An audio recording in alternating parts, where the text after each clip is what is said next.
Olá, neuróticos! Meu nome é Ana Carolina. Eu sou a Camila Bezerra.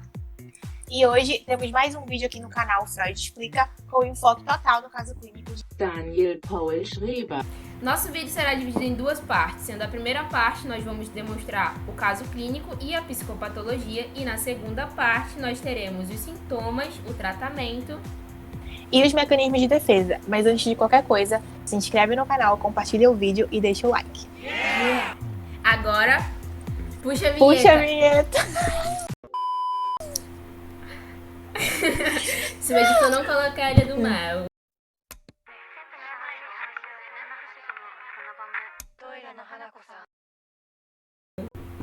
Então, o caso clínico de Schreiber, ele foi inicialmente utilizado por Sigmund Freud para avançar na teorização psicanalítica sobre a psicose. Freud realizou seus estudos através da obra escrita por Daniel Schreiber, intitulada Memórias de um Doente dos Nervos. Daniel Paul Schreiber, ele era o terceiro de 5 filhos. O seu pai, chamado Daniel Gottlob Moritz Schreiber, era um médico ortopedista e pedagogo, e em relação à mãe de Daniel Schreiber, pouco se sabe sobre ela, apenas que ela era pouco afetiva, deprimida e dominada 100% pelo marido. Inclusive, a característica educacional paterna pregava uma doutrina educacional rígida e bastante moralista. Já em relação ao irmão mais velho de Daniel Schreiber, ele acabou cometendo suicídio aos 38 anos com causas desconhecidas. O histórico clínico de Schreiber é marcado por internações em asilos e instituições psiquiátricas. A primeira internação ocorreu quando ele tinha 42 anos. Foi internado por algumas semanas no asilo público de Sonnenstein. Tentou por 2 vezes o suicídio. Ele sentia-se débil, incapaz de caminhar, falando que iriam afastá-lo da mulher, e pediu para ser fotografado 6 vezes sem nenhum motivo. Em suas memórias, ele atribui essa internação à tensão emocional derivada da campanha ao Reichstag, que na época era uma campanha relacionada ao parlamento, frisando não atribuir nada de sobrenatural a essa doença. Exatamente. E depois ficou por 6 meses na clínica psiquiátrica de Leipzig. O doutor definiu seu estado num parecer formal, depois emitido como um ataque de severa hipocondria. Ou seja, o que ele imaginava ter, o que ele achava que iria acontecer, na verdade não iria. A segunda internação aconteceu em junho de 1893, após Schreiber ser nomeado presidente da Corte de Apelação de Chemnitz. Ele então consulta o Dr. Flechsig com queixa de uma insônia torturante, em 10 de 11 de 1893, sendo tentado um tratamento ambulatorial. Schreiber tenta o suicídio na casa de sua mãe e é internado no dia 21 de 11 de 1893, no Hospital Psiquiátrico de Leipzig, onde ficou por mais de 6 meses.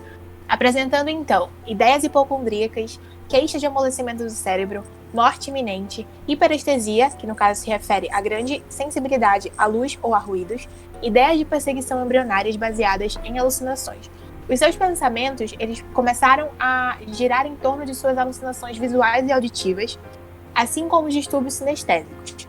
Sofria de uma praga, era manipulado de forma revoltante, acreditava que tudo que acontecia com ele era por motivos sagrados. Passava horas em estupor alucinatório. Esse período foi marcado pelos delírios e alucinações que envolviam religião e as questões sexuais. Ele achava que tudo acontecia por um propósito maior e que isso envolveria Deus. Schreiber achava que seu corpo devia ser transformado em um corpo feminino. Nessa mudança, também achava que engravidaria de Deus e que era um enviado de melhorar o mundo. Não por ele ser alguém especial, apenas tinha essa meta a cumprir por vontade de Deus.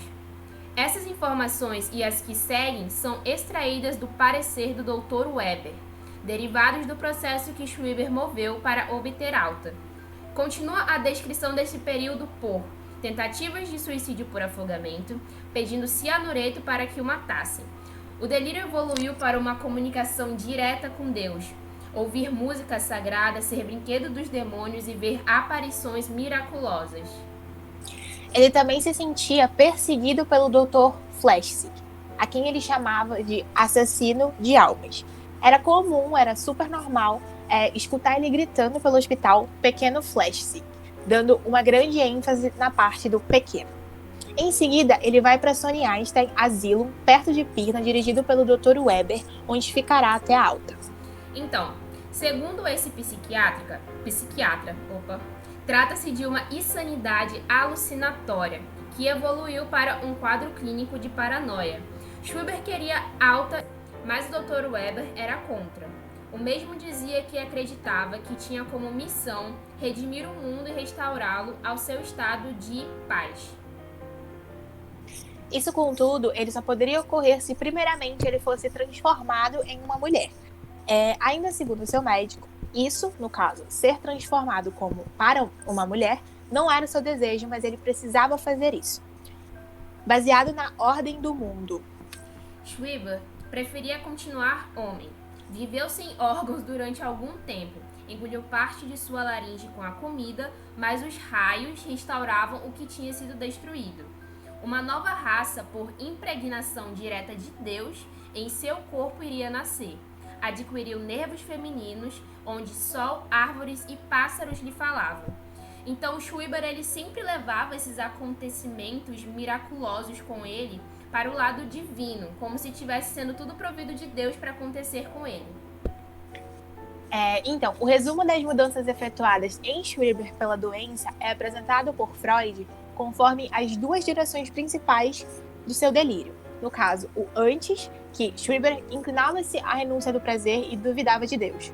Ele era reprimido sexualmente pelo pai, por o pai ser muito rígido, e ele acabava duvidando de Deus por seus próprios motivos. Após a doença, ele passou a crer em Deus e entregar-se a esse desejo. Porém, assim como a fé readquirida era de natureza singular, o aproveitamento sexual por ele conquistado era de caráter total e incomum. Já não era liberdade sexual masculina, mas sensação sexual feminina. Ele se colocava femininamente em relação a Deus, ou seja, ele sentia-se a mulher de Deus. Em 1903, depois de disputas judiciais sobre a privação legal, o direito dele de ir e vir, em que se encontrava, foi publicado o livro Memórias de um Doente dos Nervos, escrito por ele mesmo, Daniel Paul Schreiber, sobre todo o percurso da sua doença. Mesmo assim, parte da sua obra ainda foi censurada devido às informações que continha sobre a sua família. Em novembro de 1907, o Schreiber é procurado por representantes das associações Schreiber, que pedem o reconhecimento da sua legitimidade. Nesse mesmo mês, a esposa de Schreiber acaba sofrendo um derrame cerebral que resulta em uma afasia por 4 dias. Entrando então o paciente em crise de angústia, insônia e afirma estar sofrendo uma recaída. Então, no dia 27 de novembro, ocorre sua terceira internação no sanatório de Dossen, próximo a Leipzig. Mostra-se inacessível com marcha e posturas rígidas, alucinações auditivas e delírios. Repete compulsivamente já, já, e diz sentir que querem matá-lo, assim como sente que não dorme há vários meses. Permanece internado então até a sua morte. É então no dia 14 de abril de 1911, com seus 68 anos, que Daniel Paul Schreiber vem a óbito por sintomas de insuficiência cardíaca. Então, há mais delírio na teoria de Freud do que ele gostaria de admitir? Ou há mais verdade no delírio de Schreiber do que estamos preparados para acreditar? Bom, para melhor entendimento do que ele passou, convidamos uma estudante de psicologia para tratar sobre o acerca do assunto com maior propriedade. Então, agora nós vamos tratar sobre a psicopatologia dentro do caso do Daniel Schreiber. Quer dizer, na primeira vez que ele foi internado, ele apresentou o quadro de hipocondria. 8 anos depois, ele continuou trabalhando e 8 anos depois, ele foi internado novamente e apresentou um segundo quadro de colapso mental, insônia, delírios persecutórios, angústia extrema, alta sensibilidade. E ao decorrer do tempo, o seu quadro, infelizmente, foi piorando e veio chegar numa psicose. Aí vocês me perguntam, o que seria psicose? Psicose não é nada mais do que um conflito entre o ego e o mundo externo. É quando há um corte entre a realidade. É quando o sujeito, ele sai da realidade e cria uma dele, diferente da realidade que nós vivemos. E dentro do quadro de psicose, quando ele apresenta, ele começa a escutar vozes, ele começa a achar que pode salvar o mundo, acredita numa ideia de que pode engravidar de Deus e criar uma raça melhor para a humanidade. Então ele sai realmente, ele cria um universo todo dele e começa a ter essa piora. Então, baseado na história dele, foi possível constatar de que ele apresenta um quadro, uma psicose chamada esquizofrenia. Segundo o DSM-5, a esquizofrenia apresenta 6 sintomas que fazem a gente crer que era o que ele tinha. O que se enquadra na esquizofrenia? Delírios, alucinações, discursos desorganizados, comportamentos desorganizados e catatônicos, sintomas negativos como embotamento afetivo, disfunções sociais no trabalho, ela já tem uma dificuldade mais de interagir com as pessoas e na habilidade social, todo esse lado é afetado. Então, a história dele e tudo que foi apresentado no decorrer dos anos leva a crer que o que ele sofria era de um quadro de esquizofrenia. Now the world